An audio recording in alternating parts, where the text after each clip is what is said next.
están? Bienvenidos a conocer y analizar las 4 noticias más relevantes de la jornada. ¿Qué tal, Carla? ¿Cómo estás? Muy buenas noches, Mario. Muy buenas noches. Empezamos rápidamente con los 4 temas. Vamos con los titulares. Así es. Primer titular, entonces. Los nacionalistas le dicen sí al no. El partido del presidente Ollanta Humala anunció su respaldo a Susana Villarán y se comprometió a hacer campaña por el no. Mientras tanto, la alcaldesa genera polémica al ampliar el plazo de retiro de los taxis viejos. Vamos con el segundo tema. ¿Qué sucederá al Papa Benedicto XVI? Tras la renuncia del sumo pontífice empiezan las apuestas. 3 latinoamericanos están en la baraja de favoritos. El temporal apenas comienza en el Vaticano. Y el tercer tema. 5 congresistas suspendidos por faltas éticas siguen cobrando el sueldo y los bonos de representación. La sanción, al parecer, es un saludo a la bandera. Y el cuarto tema, duras críticas de la oposición y de los arequipeños por la ausencia del presidente Ollanta Humala durante la emergencia que se vive en el sur por las fuertes lluvias. El viaje a la Antártida no es un paseo, sino una responsabilidad, responden los oficialistas.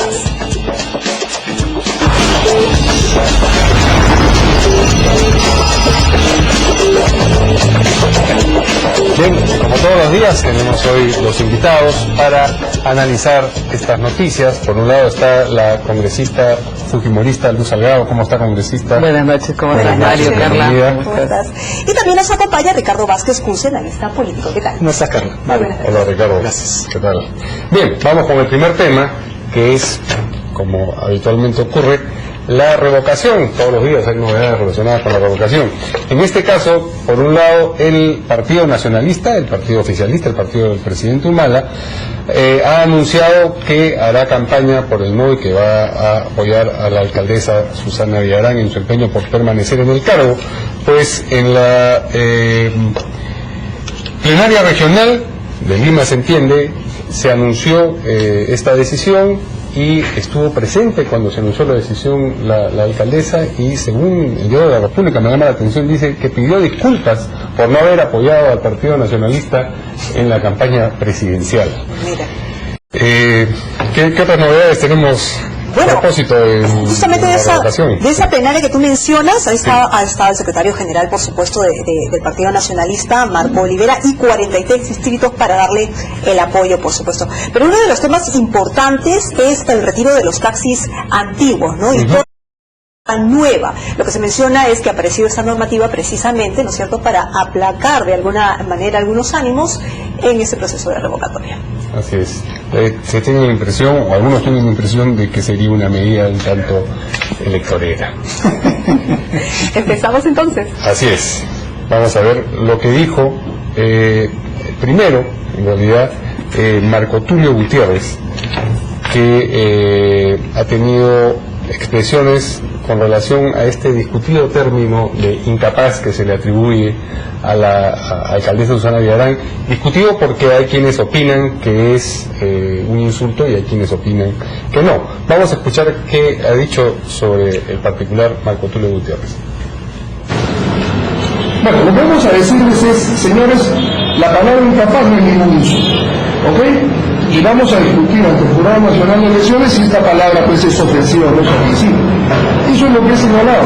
Y lógicamente el hecho, lo que cuando yo hacía mención al Papa, el que por cierto está renunciando por incapacidad física, y a nadie se le ocurre decir que es ofensivo, decir que el Papa por incapacidad física se va a su casa o se va a descansar. Bien, lo que había mencionado también en los últimos días es que no iba a hacer caso pues esta decisión del Jurado Electoral Especial de Lima Norte. Pero Patricia Juárez, vocera de Solidaridad Nacional, también dio declaraciones sobre ese tema, de alguna manera, sobre el término incapaz. Vamos a escucharla. No percibimos que la seguridad ciudadana haya mejorado, no percibimos seguridad en las calles. Todos los vecinos de Lima se quejan porque no tienen mejores pistas, no tienen escaleras, no tienen clubes deportivos, no tienen espacios verdes nuevos. Vía Parque Rima, como ya se ha demostrado, no existe. y entonces es el pueblo de Lima el que considera que la señora Susana Villarán es incapaz para el ejercicio de la alcaldía. Es el pueblo de Lima el que ha tomado la bandera y el pueblo de Lima es el que ha juzgado. Políticamente, la señora Villarán ya está revocada por el pueblo de Lima. Bien, sentada al lado de la señora Juárez o sentado al lado de la señora está el historiador Luis Enrique Tort, quien también argumentó que incapaz no era un insulto, que era sencillamente una descripción de una realidad, de lo que se le decía a una persona que no tenía la capacidad para enfrentar determinada tarea. Él dijo, si quisiéramos hablar bien castellano, hay que decir las cosas como son. Bueno, si quieren hablar bien castellano pueden empezar diciendo revocación en lugar de revocatoria, que el sustantivo es revocación y revocatoria es solamente un adjetivo.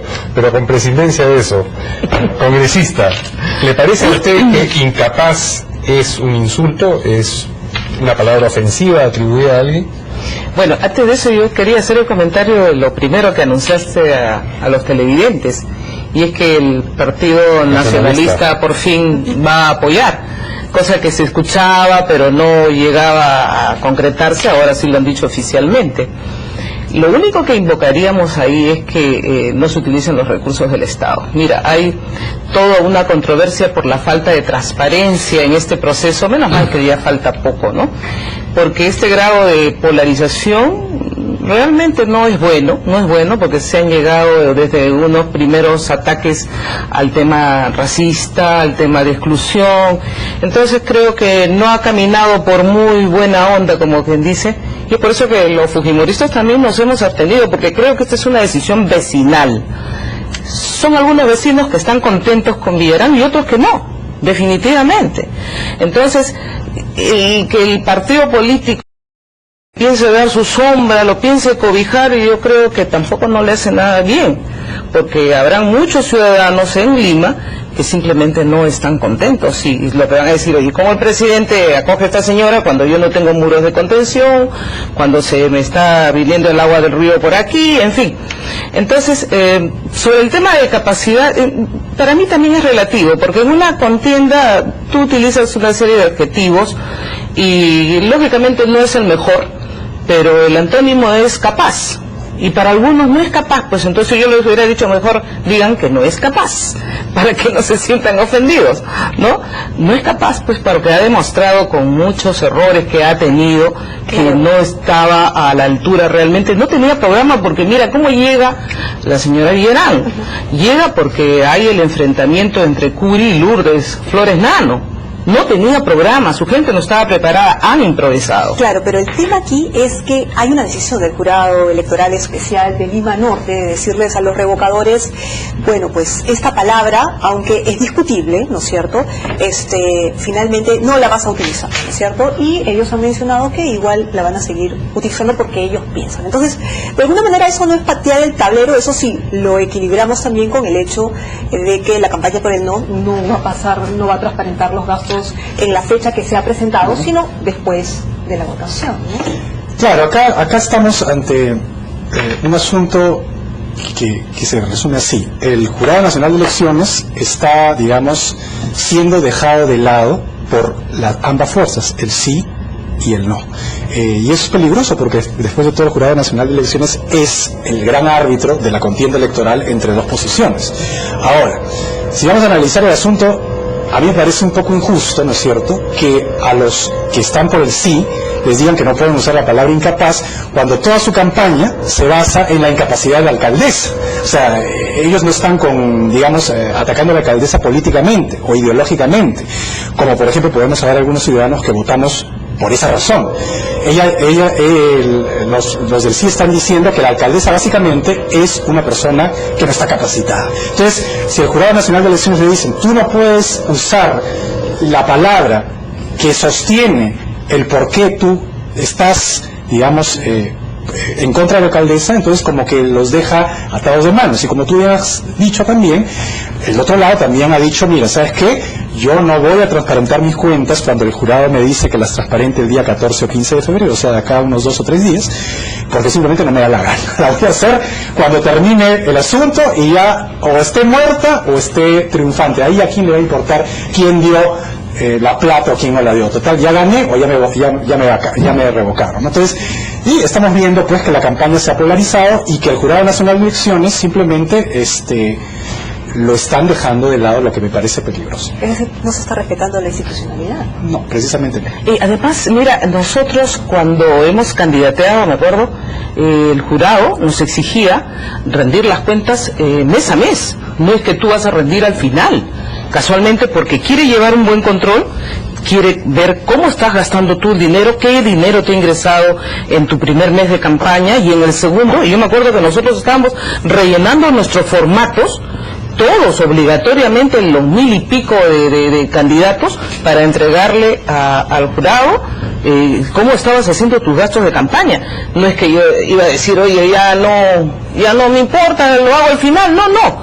Nosotros estábamos cumpliendo la norma, o sea, es un requisito. Yo creo que ambos, tanto el sí y el no, tienen que cumplir con lo que el jurado, la OMP, para eso están las instituciones que regulan el proceso.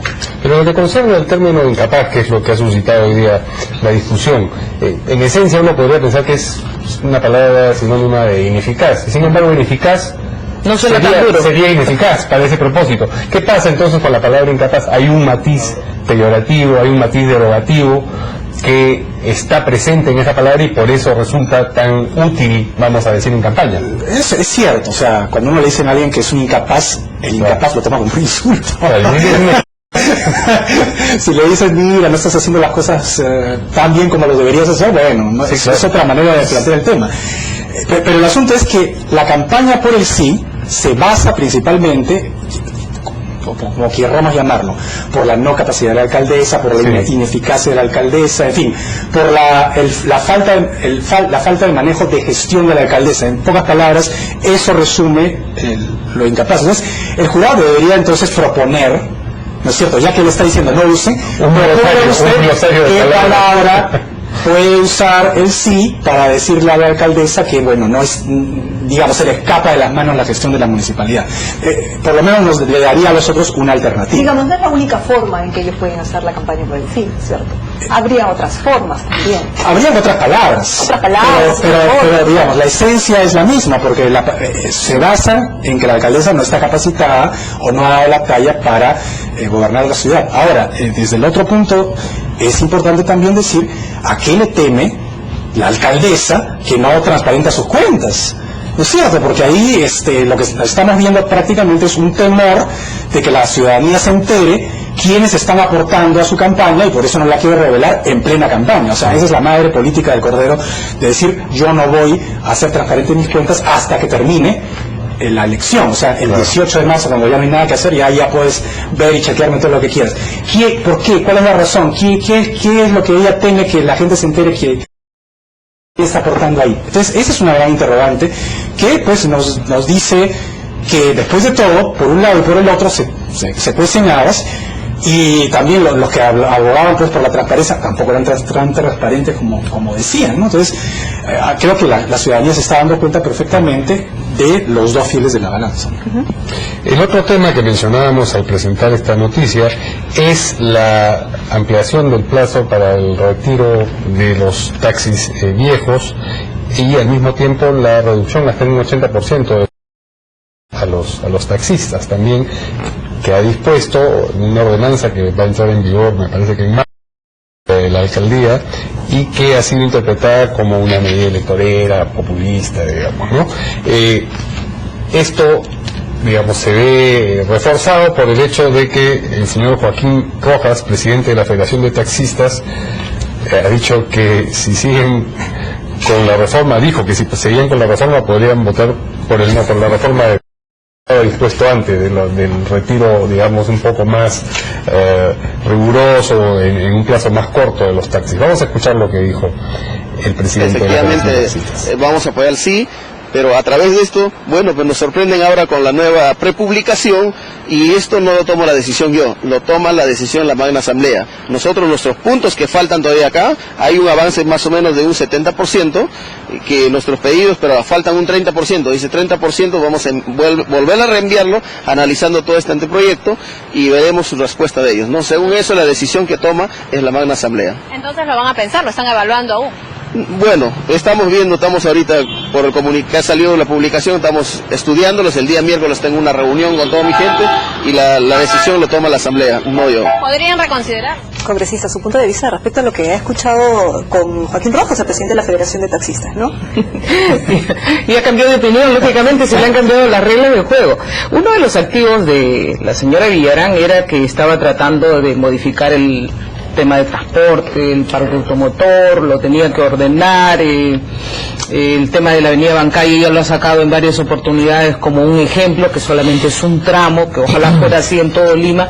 Yo he llegado un poco tarde casualmente porque he tenido dificultades. La gran cantidad de autos que ahora transitan realmente ha aumentado el parque automotor. Se necesita una nueva estrategia, nuevas inteligencias que vengan a ordenarnos a Lima, hacer más pasos a desnivel, modificar el tránsito, regular los semáforos.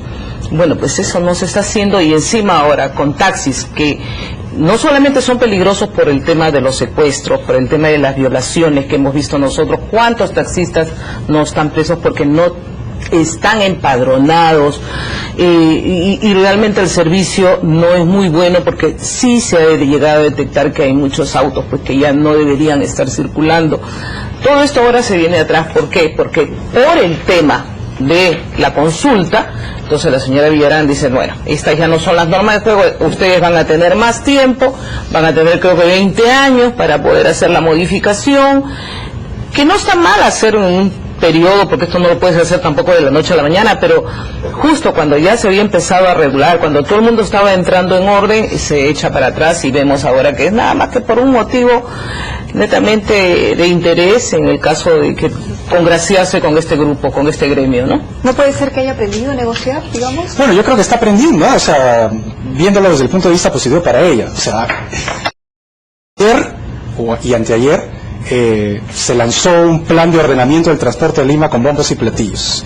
Hoy día, evidentemente, se dice que se les va a prorrogar la fecha para que salgan de circulación y todo. Entonces, lo que queda claro es que hay dos mensajes para cada público, ¿no es cierto? Para el gran público es que el transporte lo va a ordenar ella, y por supuesto hay que votar por ella para que el transporte finalmente se ordene.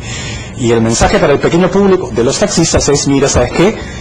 Olvídate lo que te dije antes, y lo que vamos a hacer es darte lo que tú querías, es decir, que te vamos a escalonar y te vamos a patear para adelante y ya te las arreglarás en el camino. Entonces, eso que podemos analizar desde el punto de vista ético, ¿no es cierto?, como la escopeta de dos cañones, por ejemplo.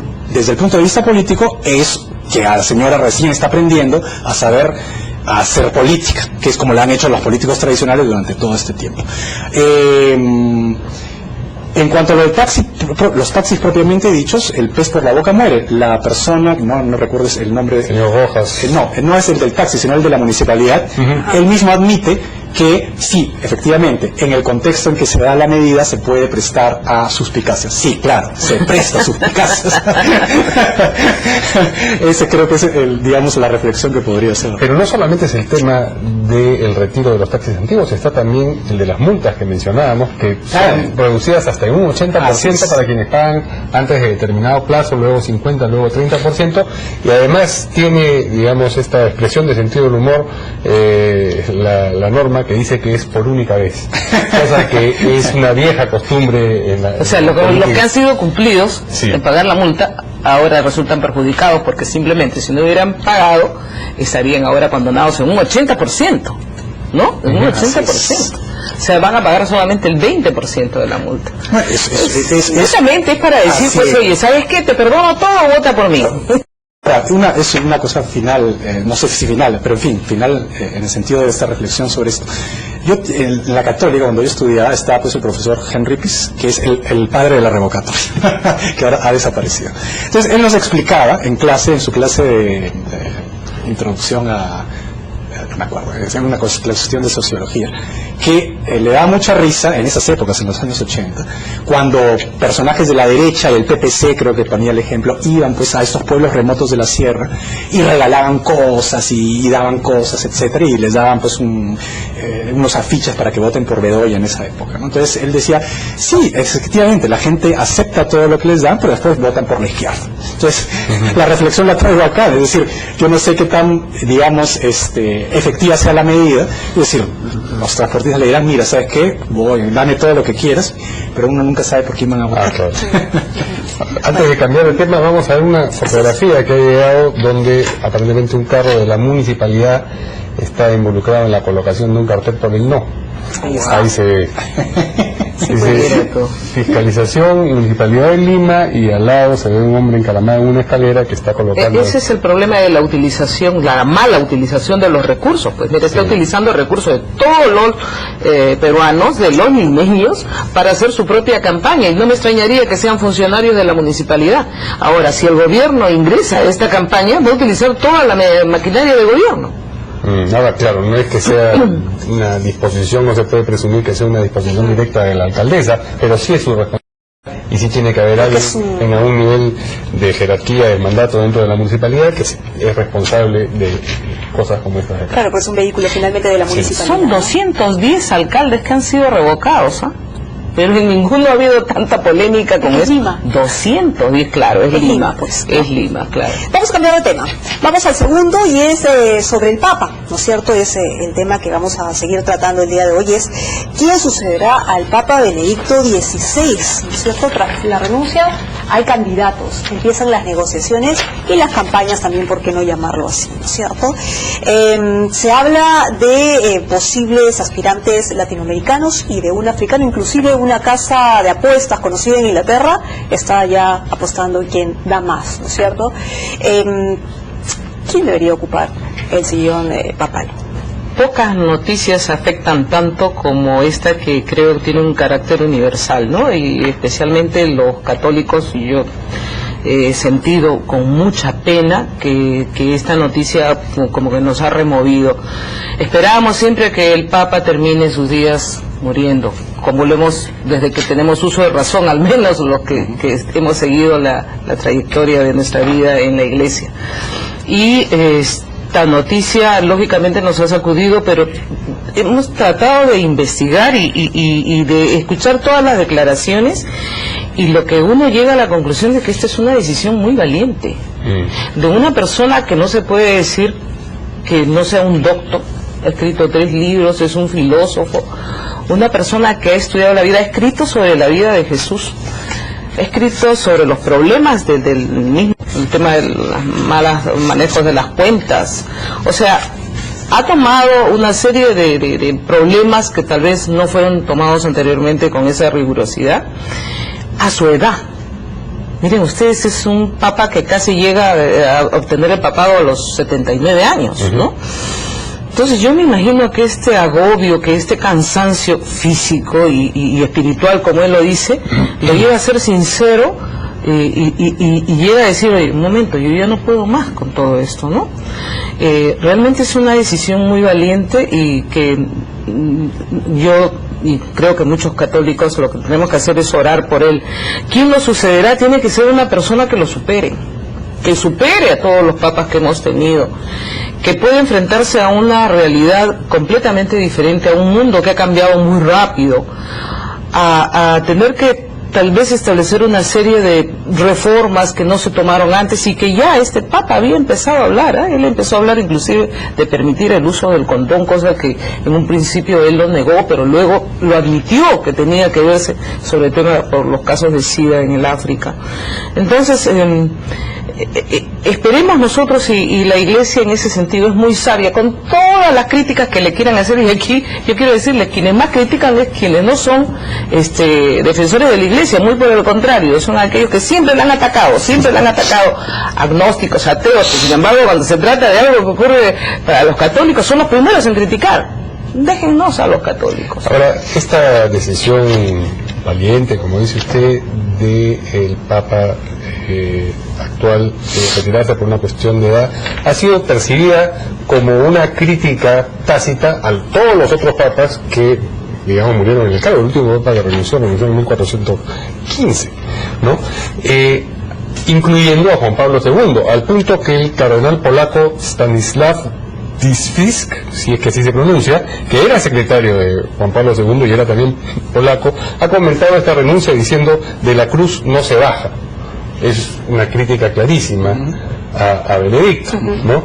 Pero al mismo tiempo eso determina que quienes en las casas de apuestas, como mencionabas tú, obtienen posibilidades o más apuestas son los cardenales papables con menor edad. Por eso es que Peter Turkson, que es el cardenal danés, que tiene 64 años, aparece ganando por 3-1. El de Manila está con 55 años, ¿no?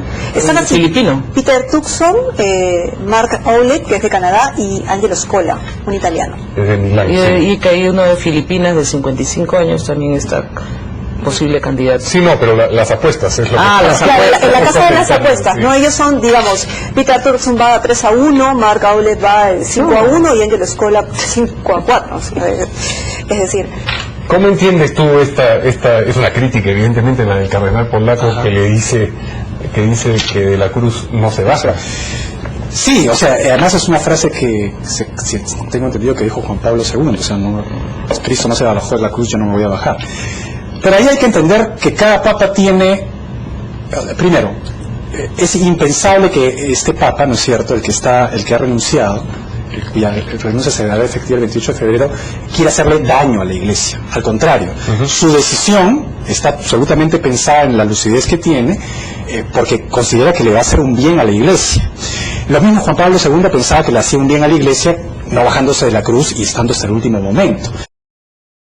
Son dos maneras digamos, de afrontar un problema y de darle todo el amor que le dan pues los sumos pontífices a su institución, de las cuales son cabeza. Yo podría decir, en beneficio de Benedicto XVI, que efectivamente Cristo no se bajó de la cruz, pero Benedicto XVI pues no es Cristo, ¿no? Entonces Cristo es Dios hombre, Benedicto XVI simplemente es hombre. Entonces tal vez ha querido remarcar precisamente que cuán diferente es Cristo de los hombres, y siendo humilde, diciendo que ya no le alcanzan las fuerzas, ni físicas ni espirituales, pues su deber para con la Iglesia es que alguien más capacitado que él asuma las riendas. Así lo podría entender yo. Ahora, la noticia esta es una gran noticia, o sea, es una de las noticias periodísticas por excelencia, ¿no? Es decir, ocurre casi nunca. La última vez ha sido hace 600 años, ¿no? Entonces ninguno de nosotros ha visto un papa renunciante y no se nos pasaba por la cabeza hasta que éste ha renunciado, y nos hemos enterado que en el código canónico, ¿no es cierto?, existe la renuncia. Entonces es una noticia para cualquier periodista impresionante. A mí realmente me dejó muy impresionado, porque simplemente no lo podía creer, y te motiva una serie de reflexiones. La que no me motiva mucho es que se haga pues del papado, ¿no es cierto?, una suerte de carrera de caballos, como hacen en Londres. Es decir, no es una casa de apuestas donde quién da más para ver quién va a ser el futuro papa, y los elementos de juicio sean que uno es más joven, que el otro es de África, el otro es de Latinoamérica, porque esas, digamos, consideraciones no tienen nada que ver en la elección del Papa, ¿no es cierto? Yo no creo que estén pensando, porque la América Latina tiene el 40% de los católicos, ya tiene que ser, así no se eligen al Papa. Pero sí hay características o temas importantes que se toman en cuenta para el Papa, ¿no es cierto? Porque por más que se diga que no, al interior hay corrientes, ¿no es cierto? Precisamente, eso es lo que deberíamos saber. O sea, lo interesante de estos papables, que no recuerdo a ninguno, digamos, por renombre, es qué corriente representan en la Iglesia. Porque ellos por sí mismos, por un nombre, no significan absolutamente nada. Son tan cardenales como lo puede ser Cipriani, como lo puede ser el cardenal de Argentina, o de Manila, o en fin, de China. Entonces, lo interesante acá es saber qué piensan y por dónde van. Si uno es liberal progresista, si el otro es conservador, si el tercero pues es como un mediador, ¿no es cierto? Entonces eso es lo que debería realmente interesarnos. Nosotros exactamente no sabemos qué piensa el de Ghana, ni qué piensa el de Canadá, ni qué piensa el italiano, no sabemos. Entonces la noticia pierde, digamos, interés si es que no está, digamos, sustentada por lo que ellos llevarían a la iglesia de ser elegidos papas, ¿no? Uno de los criterios que mencionan, digamos, los analistas de esta situación para agrupar a los cardenales corrientes es el origen. Se habla del grupo de los italianos, que los cardenales italianos, por el hecho de serlo, y me parece que son como 28 cardenales, conforman pues un bloque de votación unido y que puede inclinar la balanza hacia un lado y hacia el otro, o hacia el otro, y de hecho convertir en papa de nuevo a un italiano, porque los dos últimos papas, uno polaco, uno alemán y el otro polaco, han roto una larguísima tradición de no recuerdo cuál papa que fue holandés, pero... Sí, se está especulando sobre eso, pero mira, nosotros sabemos poco realmente de cómo se mueven estas fuerzas que sí existen y de diferentes tendencias. Tendríamos que aprender latín y tendríamos que participar más de nuestra iglesia, porque yo estaba escuchando, a raíz de esto, mira, como tú decías, nosotros no sabíamos que habían existido papas que habían renunciado y que era legal renunciar, ¿no? Entonces, yo también he escuchado de que este tema sería también por un problema de Alzheimer, que no sé si será cierto, y me hace recordar al presidente Reagan, ¿no? Que puso una carta, se despidió antes de perder completamente la capacidad de poder comunicar, ¿no? Ahora, como última información se ha mencionado que el Papa fue operado hace 3 meses de... Y nadie sabía. Y nadie lo sabía, ¿no? Era un secreto, precisamente. Sí, yo creo que por eso digo... Ha sido uno de los papas en los que hemos visto una serie de encíclicas y trabajos que ha, digamos, ayudado a mejorar la imagen de nuestra propia iglesia.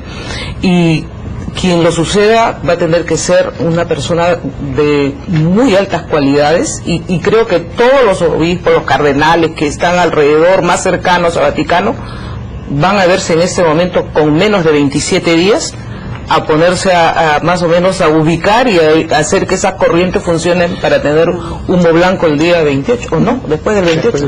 Muy bien. Vamos a la pausa, pero antes hay un video del rayo que cae sobre la basílica. No sé si podemos compartir una foto de un video, tenemos la imagen ahí justamente. Irónicamente fue la señal. Es un mensaje de Zeus. Fue el mismo día. Fue exactamente ayer. Noche. Lo que quiere decir que el Vaticano tiene muy buenos pararrayos. Ahí está. Ahora sí, nos vamos a la pausa, volvemos.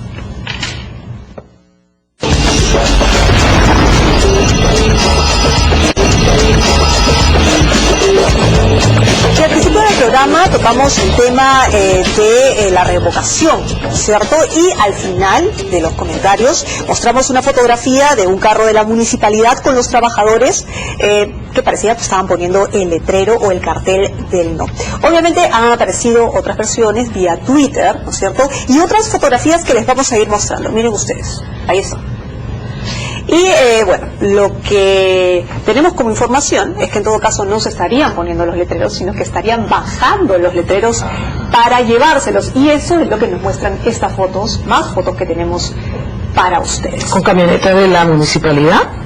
Bueno, si no está autorizado dice el lugar fiscalización para colocarse ahí publicidad, si es la municipalidad la que tendría que retirarlo, ¿no?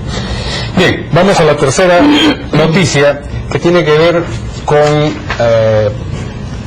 el conocimiento, la divulgación de la circunstancia de que 5 congresistas suspendidos por falta de ética están cobrando su sueldo y también el bono de representación.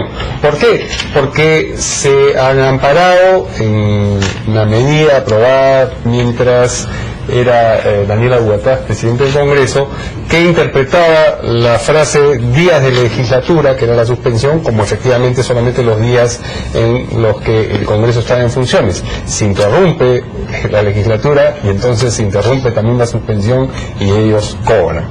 Esa es más o menos la figura. Se trata de 5 congresistas, entre ellos está Federico Pariona, que es el fujimorismo, está también Javier Díaz Canseco, que se apartó ya de la ¿cómo se llama? Está con de la bancada popular ahora. Sí. ¿Quién más está? Está Alejandro Llovera Flores, de Acción Popular Frente Amplio, Emiliano Apaza Condori, de Gana Perú, y Walter Hacha Romani, de Gana Perú también. ¿No es cierto? Son los 5 congresistas que no deberían estar cobrando. ¿A usted le parece legítima esta manera de darle la vuelta a la suspensión? Nosotros hicimos una observación y personalmente la hice en la legislatura anterior porque ocurrió cuando Chejade estaba castigado casualmente y nos enteramos de que Anicama, Romero y que estaban cobrando. Sí. Entonces yo me acuerdo que pregunté por qué estaban cobrando, porque si están suspendidos no tienen por qué cobrar. Y me dijeron de que había habido una modificación, esa modificación de la que hablas, que dice que la ha hecho Bogotá, en la que modifican los días de legislatura son una cosa y los días de no legislatura son otras. Antes, y te digo antes en los periodos que he sido yo congresista, la suspensión era corrida. Con legislatura, sin legislatura, si tú estabas castigado tus meses de trabajo, así como los meses de suspensión, que estos meses que tenemos a medias, porque no es que sean vacaciones. Yo sigo atendiendo comisiones y gente, igualito muchos congresistas. Entonces, pero te descontaban tus 120 días o tus 60 días de acuerdo al castigo, completos. Esta modificación me parece a mí que no es la más oportuna, pero si está de acuerdo a medida, los congresistas que están sancionados no son los responsables, sino quien ha modificado. En su oportunidad, Daniela Bogotá dijo que él se había opuesto, pero que esto había sido, digamos, una iniciativa de Juliana Lastres, de la Oficialía Mayor, no, pero y que al final la Oficial Mayor no manda, pues. Y que al final aceptó porque así ha sido siempre. No ha sido siempre así. Textualmente. Ricardo, es una raya, aunque le moleste a los congresistas, a todos los congresistas, ¿no? Pero es otra raya a lo torongo. Bueno, acá creo que... Protesto. Yo sé que le va lógico, ese término es y creo que hace mucho daño a la democracia, porque los congresistas somos todos y por unos cuantos nosotros no vamos a cambiar y malograr tanto la imagen del Congreso. Yo escucho a algunos demócratas y defensores de la democracia decir, bueno, que cierren el Congreso. ¿Estamos a ese extremo? Yo creo que estamos muy mal. Ahora sí. Yo creo que aquí hay dos cosas que hay que ver. En primer lugar, si está o no está en el reglamento. Si está en el reglamento, es legal y en consecuencia es legítimo que estos señores cobren porque el reglamento lo dice. Como dice la congresista, ellos no son responsables. El responsable es quien avaló la norma o quienes avalaron la norma, ya sea en la mesa directiva, ya sea en el pleno, no sé cómo habrá sido la cuestión, pero ellos son los responsables. Lo segundo es, ya analizando la norma, o sea, ya dejemos de lado el asunto de la responsabilidad y vamos a la norma. A mí me parece que simplemente es un atropello contra el sentido común, porque si estamos suspendiendo a congresistas para que no vayan a trabajar porque tienen pues algún anticucho ético, ¿no es cierto?, ¿en qué mente cabe, ¿no es cierto?, que no les van a pagar por su trabajo, porque no pueden ir, pero sí les van a pagar cuando no trabajan? O sea, eso no tiene ningún sentido, es absurdo. O sea, es ridículo. ¿Qué sentido tiene que se les dé bonos, el llamado así bono de gastos de representación, ¿no es cierto?, cuando los congresistas, en ese momento, porque están suspendidos, no representan a nadie? O sea, no tienen, digamos, al no trabajar, al no ir al Congreso, no están realmente representando. Esa representación también está suspendida. Consecuencia, ¿por qué les van a dar algo que ellos no están ejerciendo? Entonces, desde el punto de vista de la norma, es una norma absurda. Tú no puedes decirle a alguien que no vaya a trabajar y no te voy a pagar, pero cuando son las vacaciones ahí sí te voy a pagar. O sea, no tiene sentido. Y lo del bono tampoco tiene sentido, pues ya por lo que acabo de decir. Entonces, me parece que es una simple sacada de vuelta, ¿no es cierto?, una sacada de lengua para para, sabe Dios, que ayudar pues a los que han caído en desgracia, ¿no? Yo creo que podemos hacer una distinción entre legal y legítimo. Sí, es cierto. Legal si está en el reglamento, pero legítimo quizás ya no tanto. Sí, se parece al el cobro del bono de representación por parte de algunos ministros que dedicaban pues, el 80 o 90% de su tiempo a trabajar en el Ejecutivo y no en el Legislativo, y sin embargo embolsaban esa plata. Es cierto, pero ahí la gran discusión, con lo que tú dices tienes razón, es si es legítimo que cobren los congresistas suspendidos o si la responsabilidad está en los que le han permitido que cobren, ¿no? Claro, es una cuestión ya moral. No, pero la responsabilidad está en quienes han modificado esa norma, definitivamente. Claro, pero ellos mismos. Ahora, hacia afuera, lógico, es pésimo, pésimo, pero no lo sacaron cuando estaba suspendidos Chejade, Anicama, Romero, todos los de Gana Perú. Ahora hay un fujimorista, ¿no? Y otro de otro partido, y entonces sí lo sacan. En ninguno de los casos se justifica, no me parece, porque el que está sancionado tiene que cumplir su sanción completa. ¿Cuál es el procedimiento de cambio de una disposición de este tipo? Es netamente de la mesa directiva, y en la mesa directiva, por ejemplo, la fuerza fujimorista no la integra, ¿no? Entonces está en este momento con Perú Posible, Gana Perú y Solidaridad Nacional. Son ellos los que tienen que modificar, que se comprometan a modificar esta norma, porque realmente, como tú dices tú, frente a la población esto es pues algo totalmente no ético, ¿no? Porque legal es no ético y en la práctica no está siendo sancionado como debería ser.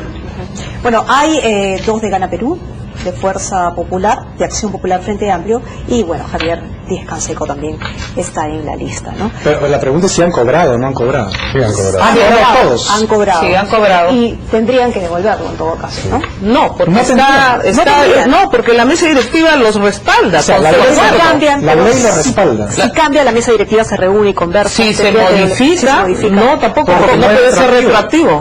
No puede ser retroactivo. Podrían devolverlo como algo así como en un gesto de buena voluntad en favor de la ética. Bueno, vamos a pasar a otro tema, vamos a dejar a los congresistas, vamos a hablar ahora. Sí, por favor. Vamos a dejar a los que les ha molestado a los congresistas. Vamos a dejar lo de Torongo, yo ya honestamente estoy saturada con lo de Torongo y digo, bueno, ¿de qué vale? Uno está trabajando, cumple con todas sus funciones y te ponen en el mismo montón, no pues. Entonces, lamentable, sí, en defensa de la institución, tengo que salir a hay que defender a la institución, es cierto, pero hay que hacer méritos también para tener una buena imagen. Pero vamos a pasar ya a otro tema. Hubo duras críticas, ¿no es cierto?, por parte de la oposición por este viaje realizado por el presidente Ollanta Humala y su familia a la Antártida, esto cuando había una gran emergencia en Arequipa. ¿No es cierto? Obviamente, Juan Carlos Seguren salió rápidamente a la palestra y mencionó que debió estar en el Perú, ¿no es cierto?, y no irse a vacacionar. Vamos a escuchar sus declaraciones. Pero este viaje realmente no tenía gran trascendencia, no tenía gran importancia, no tenía ninguna urgencia, más parece un viaje vacacional con su señora esposa y sus hijas que un viaje de Estado. No encontramos ninguna razón, ningún fundamento para que no haya retornado, más aún si había problemas climatológicos que impidieron que se cumpla el viaje en la fecha estimada. Perfectamente pudo regresar para encargarse de los temas nacionales, que no solo es Arequipa, ha habido problemas en Puno, en Ayacucho, en Ica.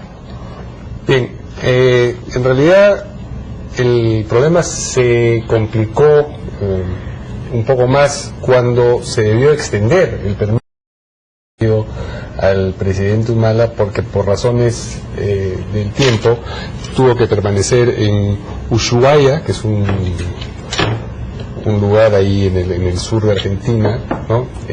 Y al extenderse ese plazo y agravarse la situación acá, pues el contraste llamaba la atención y se decía, bueno, ¿por qué no regresa el presidente? De hecho, la explicación que ha dado parte del oficialismo, que estaba en una misión oficial, que estaba realizando tareas, y no era pues como cuando Toledo se iba a Punta Sal, digamos, tiene un revés. Ese revés es yo recuerdo que cuando se produjo el problema en Quepachiato con los rehenes, y él estaba en Colombia, el presidente quiero decir, en la Cumbre de las Américas, y había una foto por tomarse que suponía un rédito político, pues sí regresó. Como se desplazó a Ica cuando sacaron a los mineros, o como regresó de Arequipa. Aquí no fue por la foto, sino quizás por otras razones, cuando regresó de Arequipa, cuando se accidentó hace poco la primera dama. Claro. Entonces, digamos, la observación tiene varios puntos de entrada de los cuales puede ser... Sí, eso es lo que extraña, porque uno dice, ¿está mal asesorado? ¿O no tiene muy claramente sus prioridades? ¿O sufre tanta presión por algún lado de que no le permite ver con claridad las cosas? Porque lo que ha ocurrido en Arequipa, lo que sigue ocurriendo, y en Nazca, donde muchas familias han quedado sin ningún encera, no hay ni colchón, ni olla, ni cocina, ni nada, han quedado en la calle. Entonces, hubiera obligado al presidente a inmediatamente retornar. Y como tú has dicho, o sea, sí, pues se ha demostrado que en algunos casos rapidez para poder, no sé si por la foto, captura de Artemio, por ejemplo, lógico, ¿no? o ponerse Sí. en la foto, que realmente sentía que ese era su deber. Y en este caso, habiendo culminado su tiempo de permiso en el Congreso, era la oportunidad más propicia para retornar. Es más, yo escuché en uno de los noticieros que él retornaba en vista de la gravedad del asunto de Arequipa. Pero inmediatamente empezaron a llamar a la comisión permanente, y ojo, a la comisión permanente, y yo no estoy en la comisión permanente, pero me comentó Pedro Espadaro, lo llamaron a las 11 de la mañana para que a las 12 tuvieran la cita para poder... Él no pudo ir, él no pudo ir. Tal vez la comisión permanente en la que le extendió. Entonces, ese hubo 9 momento... votos a favor, pero hubo 3 abstenciones. Qué tonto, digo yo, porque ese era el momento oportuno de decir, regreso, voy a Arequipa, tengo que ir para chequear cómo están las cosas y tomar las medidas del caso. Hace unos momentos justamente veíamos la fotografía de Ollanta Humala en short en la Antártida, ahí está justamente, ¿cierto? Es una de las fotografías que se han tomado del lugar. Y esto me da pie también a mencionar que Pedro Espadaro, ¿cierto? Ha mencionado que ir a la Antártida no debía ser un viaje familiar, ¿no es cierto? Y que lo ha hecho por un tema de vanidad. Entonces le pregunto a Ricardo Vázquez Kunze, ¿es vanidad por el tema de las encuestas que lo ha venido beneficiando en los últimos días? Yo creo que sí, o sea, yo estoy realmente perplejo, pero además también estoy indignado, porque acá hace una semana el presidente bajaba del avión en la ciudad de Arequipa para presidir un consejo de ministros. Lo llaman y le dicen que su esposa ha sufrido un accidente que evidentemente no era absolutamente nada grave. Y el presidente lo sabía perfectamente porque es el hombre mejor informado del país. Lo que hace el presidente es lo que no hace ningún presidente, por lo menos que yo considere que está, digamos, al mando de un deber, que es dejar el asunto de Estado para irse volando literalmente a Lima y estar con su esposa que no había sufrido absolutamente nada. Entonces dejó sus asuntos de Estado y se fue por un asunto personal. Bueno, un magnífico esposo, eso no lo podemos negar. A la segunda semana siguiente, el presidente está en Ushuaia, donde no puede hacer el viaje por una cuestión de la naturaleza, pero en el Perú se produce una catástrofe natural que todos estamos viendo que es muy grave en Arequipa. En vez de regresar a Arequipa, al Perú para hacerse cargo de la situación grave, ¿no es cierto? Tenemos que, ahí sí no, el asunto no merece ni siquiera que él voltee. O sea, para su esposa, para lo personal sí, pero para el Estado no. Eso me parece pésimo, es una pésima señal. Entonces, efectivamente yo creo que el presidente tiene un problema de encuestitis, es decir, está tan alto en las encuestas que ahora cree que él puede hacer lo que le da la gana. Pero la cereza de la torta que me indigna es que solamente sabíamos, por lo menos yo me fui enterando de apuchos, ¿no es cierto?, que el presidente estaba en la Antártida. De ahí su esposa también estaba en la Antártida y después sus hijitas estaban en la Antártida. O sea, todo el mundo, toda la familia humana estaba en la Antártida. ¿Qué estaban haciendo en la Antártida? ¿Alguna visita de Estado? ¿Una visita oficial? No, pues, obviamente que es un paseo. Vacaciones. Un paseo con la plata de todos nosotros, mientras que en Arequipa está cayendo un diluvio y el señor simplemente no se inmuta porque, según el señor Abugataz, dice que no es un terremoto donde han habido 100 muertos. O sea, ¿qué cosa es esto, por favor? ¡Qué falta de respeto! Hay que evaluar cuál es la importancia de las actividades que estaba realizando en la Antártida. Porque, digamos, yo estaba leyendo la nota de prensa y dice que, por ejemplo, en el buque científico Humboldt, lo que hizo fue supervisó las instalaciones y los laboratorios. Ahora, supervisar suele ser un eufemismo para decir que una persona pasa la mirada sobre algo que en esencia no entiende. Mira, eran los 25 años, ya, está bien, pudo haber hecho un gesto, pero da la casualidad pues que se presentan, por eso digo, él no tiene en cuenta las prioridades, se ha presentado un desastre, ¿no? Ahora, lo que tú dices, nos enteramos después de que iba la esposa y los niños, porque cuando se pide permiso para un viaje oficial. No se pide para vacaciones, no se pide para ir a visitar ni entregar una radio de donación, porque lo que dice es que ha entregado una radio de donación, la pudo haber enviado, ¿no? Pero en todo caso es la Antártida, pues la novedad, y nunca estuvo, y era la ocasión, me voy con la familia, no hubiera pasado nada si es que no hubiera ocurrido lo de Arequipa y Nazca, lo hubiéramos pasado por alto, porque está tan alto en las encuestas, que realmente uno dice, ya, pues, ¿qué le vas a hacer? Quiso darse su paseo. Pero no, pues, en este caso, sus ministros, mira, y la crítica que hubo fue que fue el primer ministro con la vicepresidenta, dieron una vuelta y se regresaron, y los arequipeños estaban indignados. Ha tenido que volver, y para sentarse un rato y ver qué es lo que pasa. Y a Nazca, no sé si quién habrá ido, ¿no? Porque la ministra de Inclusión necesitaba que alguien le diga, oye, tú ya, alguien que dé órdenes y le diga, mira, ármate los comedores populares. Esa gente no tiene ni qué comer. Y ahora no sé cómo va a ser la ministra, porque ya eliminó Prona, que era la que daba los alimentos en estos casos. Ya no hay. Hay un terremoto y tampoco, porque supuestamente los municipios tienen que reaccionar. ¿Qué municipio reacciona cuando está inundado? Entonces, una serie de decisiones que es al más alto nivel. Claro, e inclusive se esperaba un llamado de emergencia, una alerta. Así, eso es lo peor, mi querida Carla, porque acá estamos hablando de lo siguiente.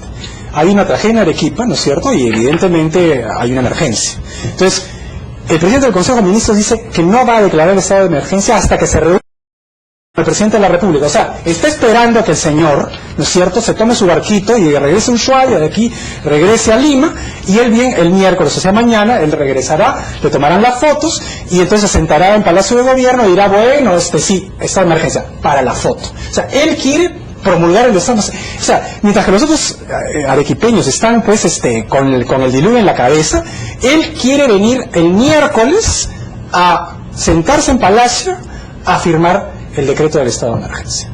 O sea, eso me parece una irresponsabilidad. O sea, un jefe de Estado tiene que estar a la cabeza del Estado. Primero es el Estado, después es lo personal. Esa es la prioridad. Si no, no te metes a jefe de Estado, te dedicas a hacer tu vida familiar, que es muy respetable, y evidentemente ahí las prioridades son totalmente distintas. Pero no puedes hacer que quiero que me tomen la foto firmando el decreto de estado de emergencia. No, pues un momentito. Además, después dicen, no, lo que pasa es que Guillén tiene que pedir el estado de emergencia. Un momentito. No. Eso es falso. O sea, si hay un terremoto pues en Tacna, hay que esperar a que el presidente regional le pida al presidente de la República que declare. Eso no es así. O sea, no nos pueden meter el dedo en la boca.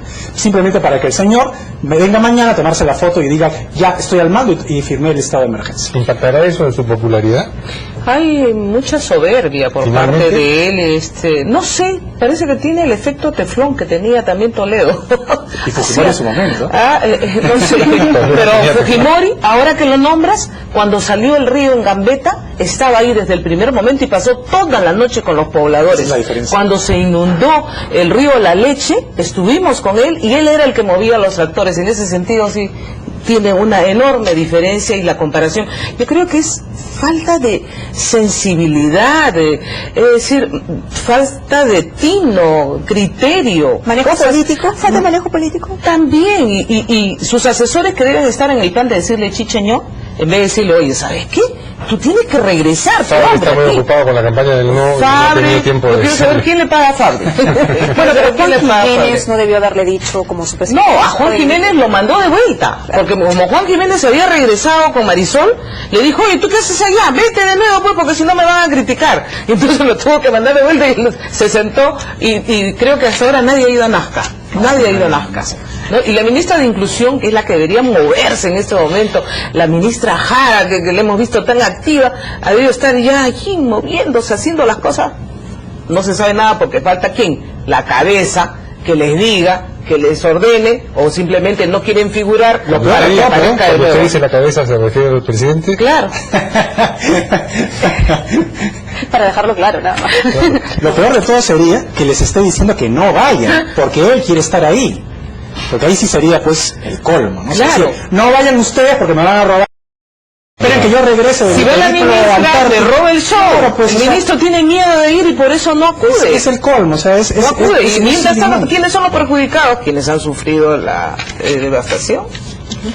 Bueno, la opinión pública va a castigar definitivamente en las encuestas. Vamos a ver, ¿no? Vamos a ver. Vamos a hacer una pausa, pero antes vamos a despedir a nuestros invitados que muy amablemente han estado con nosotros. Hemos estado con Luz Salgado, congresista de Fuerza Popular. Gracias. Y con Ricardo Vázquez Kunz, analista político. Gracias. Gracias a mí. Una pausa.